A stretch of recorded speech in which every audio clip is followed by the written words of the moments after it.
Right. Michael Grabowski asks, greetings. It's going to be quite some time before the remaining unpublished remastered traditional volumes of Cerebus will be available through Diamond. Is it possible to use Kickstarter to fund limited printings of them just for backers, as is done with the Cerebus archive portfolios? I understand that multiple projects are already in the crowdsource queue, but would you consider testing this out with Melmoth, perhaps, after the Waverly Form and Void hardcover?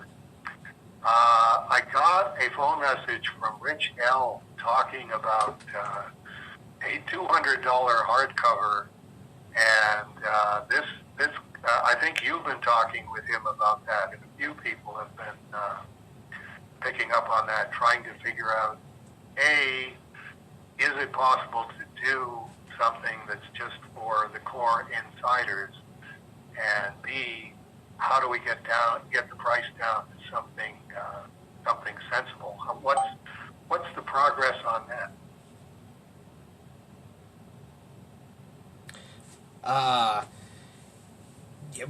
Not a lot. Right. I mean, it's everybody goes, the Waverly Regency was too expensive. You know, we need to get the price down, and it boils down to Marvel can do a bigger book for cheaper, but that's because they're Marvel and they're printing 10,000, 20,000, whatever. You know, it's the economies of scale. We're not. Aardvark Vanheim is not going to make 15,000 copies of a book to get the price down to what somebody wants to pay for.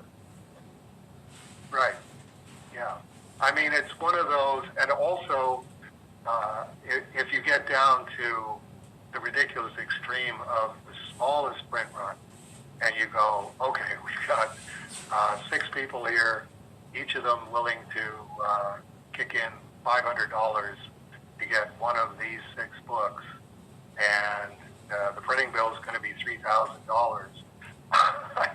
I don't really have much of a motive on my part. It's like, well, okay, you haven't factored in anything being paid to Aardvark Vanheim or Dave Sim, and you're barely going to be able to afford this, and you're going to take $3,000 out of the Cerebus economy.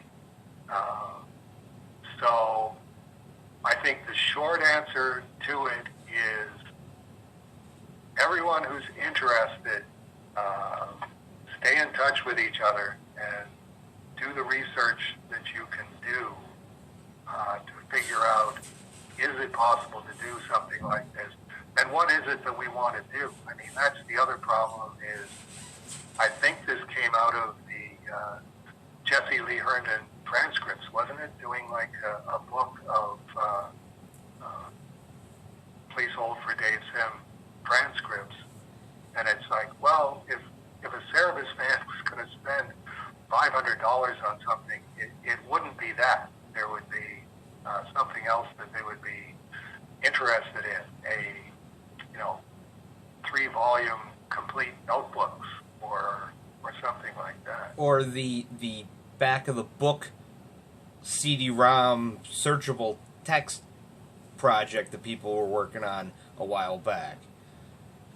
Of all the notes to the president, all the Aardvark comments, all the essays in the back, all the previews. There's people that want that as a volume, and it's like it's not going to happen.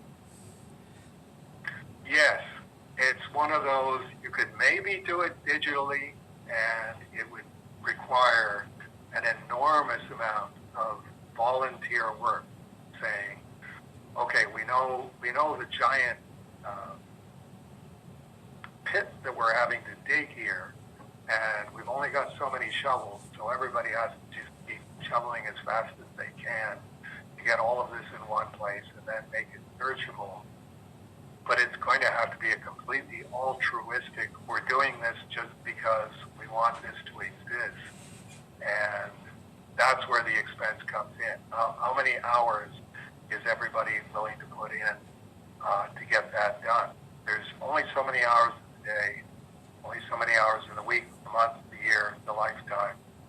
And we're all finding that out. It's you can have the best will in the world, but when it comes to actually executing it, man, there's just not enough hours in the day. So short term, it's the Cerebus fans who are mad keen about hardcovers, and everybody knows that I'm not a hardcover guy. It's like that's going to be blindsiding you frequently enough, where there'll be the Waverly Foreman Boyd hardcover, there'll be Benjamin Hobbs Swords of Cerebus in Hell hardcovers, and those will just come along, and it'll be, okay, everybody that wants one of these, this is what it's going to cost, and be careful what you wish for. Well, that's like the Please Hold transcript book, where I'm not to the point of looking to get it printed.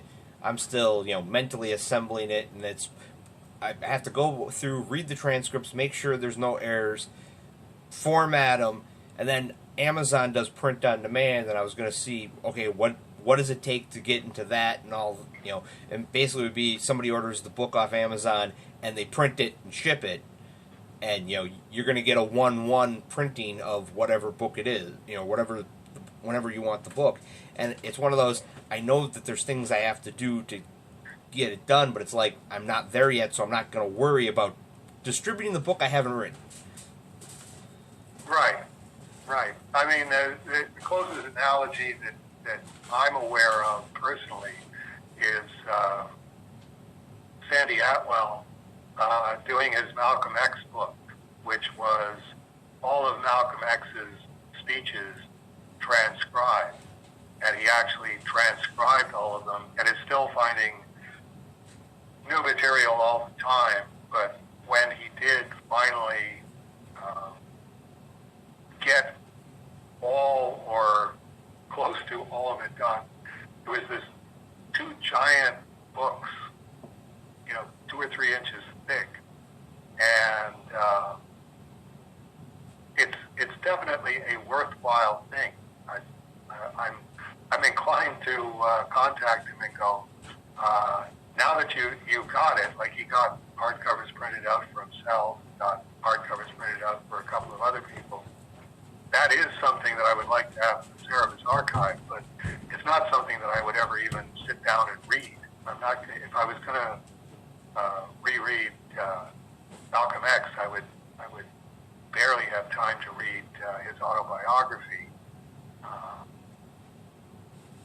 as opposed to, okay, here's all of the speeches that he gave for the Nation of Islam, and here's all of the speeches that he gave after he left the Nation of Islam. It would definitely be interesting. I wish I had that kind of time, but that was a labor of love on Sandeep's part. Was this is what I want to do? This is what I'm going to do. No one could ever have paid him enough to do that with something that he wasn't interested in. And it really came down to, he's now got those 2 volumes on his bookshelf. There, I did that. And, is a legend in the Malcolm X context of, you want to know what Malcolm X actually had to say and who he actually was, get this guy's 2 books. He's completely out of the way. He's not getting in the way of Malcolm X. Everything is just exactly what Malcolm X had to say. And I really don't think we're at that point with Dave Sim. Although the people who are listening to the sound of my voice have been listening to the sound of my